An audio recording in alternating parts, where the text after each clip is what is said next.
Hey ninjas, welcome back. In this video, we'll be looking into how to use your Shopify dashboard and essentially how to audit your own store so that you can make those informed decisions about growing your business. Why is it important? Let me give you an example. Literally last week, one of my friends, Amy, reached out to me and she was like, hey Sylvia, I need help because my friend Lisa, who runs an online store, and that online store sells clothing for kids and it's like a boutique store with organic products.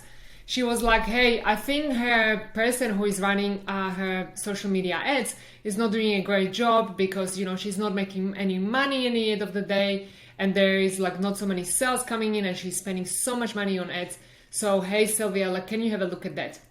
And so I had a look at that and had a look behind the scenes at her Shopify dashboard and literally audited that for her. And it turns out that there was actually nothing wrong with her ads, but the problem was much deeper. And that's what we're going to uncover in this video, because what you're going to learn here is essentially not just a quick sense of the mumbo jumbo, but how to actually think strategically about your business and equip yourself for success, right? Because at the end of the day, we want to run a profitable, sustainable business and actually make money. And so finally, I'll also be sharing with you the number one mistake that entrepreneurs make when they are looking at their Shopify dashboard and they're auditing their store. And honestly, this mistake can sometimes like completely kill an online business because people end up making the wrong decisions. So we're going to talk about how to reverse that and how to actually use this small, simple thing to make that going. So guys, regardless, if you're new to e-commerce or if you've been in the game for a while, stick until the end, because this information will most likely change the way you think about the numbers, you think about your Shopify dashboard, and you think about when you are like looking at your own store and trying to audit it for yourself. For those of you guys who haven't met me yet, hi, my name is Sylvia Myers. I'm one of the co-founders of the Traffic Ninjas. If you are new to us and new to this channel, guys, we talk about the little known untapped wealth in e-commerce and how to make it work for you and how to build that profitable and sustainable store, even if you've got limited resources. And how do I know this? How am I qualified? Guys, just like you, my husband and I have also been on the journey on learning how to run a profitable online business and make sales online without actually losing money, but making money. So over the years, there have been many stories where we really felt like we almost weren't going to make it and then some things changed and we learned and tweaked. And so what we are sharing with you here is essentially that the digestion of that, all of that goodness that we learned along the way, so that you guys don't have to spend that money that we had to spend on ads and on tools and on agency and different things that didn't work. And so that you essentially save yourself years of struggle. So guys, make sure you hit the subscribe button and the bell notification if you haven't hit that yet, so that you don't miss out. And also please do give us feedback, because all of this information is out there for you to add value to you. So do please let us know what you liked, what you didn't like, and also what you would like to see more of, because we really want to add value to you. Okay guys, so Shopify dashboards, how to audit your store. Let's go through that step by step. So when it comes to your Shopify dashboard, it's literally quite simple, right? You could be scrolling down and you could be looking at all of these things that don't make sense, but really these few sections is essentially the only thing you will ever need to know. Okay, so essentially the way you can look at it is these three top parts and three bottom parts. Okay, so we want to start looking at total sales, sessions, returning customer rate, conversion rate, average order value, and total orders. Guys, that's all what you need. Now let me kind of tell you a little bit more about each of these sections and what is it that they mean, right? So the reason why I'm saying this is because most of you guys look at the total sales only, right? And I know that some of you don't have any sales yet, and therefore you're just focusing completely all the time and you see zero, or you see something that's like not essentially the number that you would love to see, okay? And you ignore the rest, but the rest is so important, right? So if we are just focusing on the sales or the lack of it, we're not gonna see much out of that. So first thing I want you guys to start looking at is, am I actually getting enough traffic? Am I actually getting enough sessions to my store. So this second part here, sessions, that's extremely important because that's essentially telling you, am I actually getting enough visitors to my store, right? And I know some of you guys go like, oh my God, Sylvia, I've got so much traffic and I've got no sales. But then I have a look here and it's like, oh, the total sessions for last 3 months is 300. So let's talk about what are enough sessions. Like, many of you guys are not aware of the fact that actually a great e-commerce conversion rate is literally somewhere between 2 to 4%. That's a great e-commerce conversion rate, okay? So the best case scenario, essentially for most stores out there, at the best case scenario, out of 100 visitors, you're gonna have like between 1 to 4 sales, okay? So if you have less than 100 visitors, that's already a red flag. Forget everything else and just start working on getting more traffic to your store, to getting more sessions to your store. Now, the next part I want to talk about here is the conversion rate. So the conversion rate, it's quite simple. It's essentially telling you how many of those visitors converted to a sale and purchased something. Now, some of you are like, hey, but this is quite obvious. Yet, as entrepreneurs, sometimes we don't look as deep enough as we could to really understand and fix whatever is going on. So let me give you an example. Recently, I worked with a client and her name is Kendall.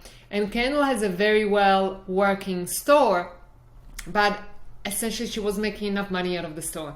She was getting a lot of sessions in, but she was not getting enough. Enough sales, and she was like, hey, maybe we need to discount our product, because that's something that so many of you guys just like default to, like, hey, I'm not getting any sales, let me just discount product and change images.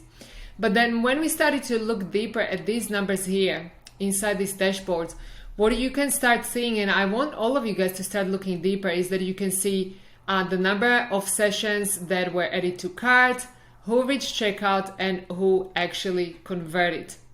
So what I want you guys to start paying attention to is that if you've got traffic but you've got no sales, is it that people don't add anything to cart at all? Or is it that they add to cart and not convert? Which one is it? Because for Kendall, for example, people were adding a lot of products into the cart, but they were just not converting. So when we went through the checkout process, it turns out that it was just way too clunky, complicated, and then at the very last step there was even less shipping rate added to the top, and so that's what was putting people off.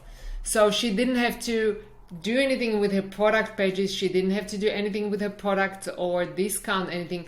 All she had to do was update those last couple of steps of when a person is checking out. So does this make sense? Do you see how you can literally, just by looking at this breakdown, see how you can essentially start making money? Like, guys, sometimes these tweaks take like 10 minutes. That's all what it is. Now, the next two things, the next two sections I want to talk to you about is, first one is called average order value, and the next one is total orders. So essentially, if you multiply 996 times 61.38, you're going to get this number up here. You're going to get the total sales number, okay? So essentially, all this means is that on average, every order on average is essentially $61 worth. So why is this important? Because some of you are selling products that are like $15, okay? Some of you are selling products that are $550. Whatever product you are selling, you want to make sure that your customers are incentivized to add more than one product into the cart and convert. Does that make sense? Because guys, the higher this average order value is, the less orders you need to actually make money. Okay, does that make sense? So at all times, we want to incentivize our customers to essentially add more products to their cart, something that's really logical next step, something that's going to go well together. Because if you're selling t-shirts and you're selling something for $15 and they're not going to add anything else to cart, and you paid for the ads for this visitor to come there, well then good luck in making money. Okay, so these two are very, very important. So essentially average order value times total orders equals your total sales. Now, last but not least, let's talk about the return customer rate. And by the way, in all of these, when you hover over it, you've got a definition of how they calculate this. But returning customer rates is incredibly important. Incredibly important. Why is that? Because did you know that selling something to an existing customer can be 6 to 7 times more profitable than essentially acquiring new customer? Yeah, I know. And so many entrepreneurs out there don't have any return customer rate. They have like a return customer rate of like 0.5 or 1%. That means that they're continuously getting new people and paying for these new customers, which is expensive, right? Because we either have to pay for ads, or we have to pay influencer, or we have to go really, really heavy on getting organic traffic. But if we're not selling them anything afterwards, then we essentially are missing out on a lot of money. So the easiest way to get your customers to come back is, guys, super simple, is to essentially send them an email. That's what it is. So send your customers email. Those customers who already purchased from you, guys, they are so much more likely to purchase from you again. All you have to do is just send them an email like, hey, you bought this product. Sell them the same product. Maybe you might like it for your auntie, for your uncle, for your husband, or perhaps they might, for most of you guys, you've got stores with many other products, like, hey, you bought this product, you might like this one, or you might like to buy this one for somebody else as a gift. So start thinking about it. But this return customer rate, that really is essentially, that really is the path to a profitable business. However, I also mentioned that there is one huge mistake that entrepreneurs make when looking at their dashboard, and without a further ado, it's got something to do with returning customers. So let's get into that. So the number one mistake that entrepreneurs make when looking at their dashboard is that they are focusing a little bit too much on the repeat purchase. What do I mean by that? Now, we already understand that you've got to have repeat purchase to be profitable. However, too much of repeat purchase can also completely kill your business. Let me tell you a story about one of our clients, and his name is John. So John has an apparel store, and it became really expensive for him to drive new traffic to the store because the ads were getting less accurate. And so he was thinking, well, hang on a minute, I've already sold $1.5 million to all of these people. Let me sell them new products. So he started to sell them new products. So he would have to develop new products, sell it to them, and then he would create a new product, sell it to them, ask them to come back, ask them to come back. Now, after a while, what he realized was that, hang on a minute, out of the people who bought, not everybody is going to buy again. Let's say if 50% of those who bought previously going to buy again, then of those one who going to bought again, another 50 is going to buy again, and another 50 and another 50. So it's continuously shrinking group.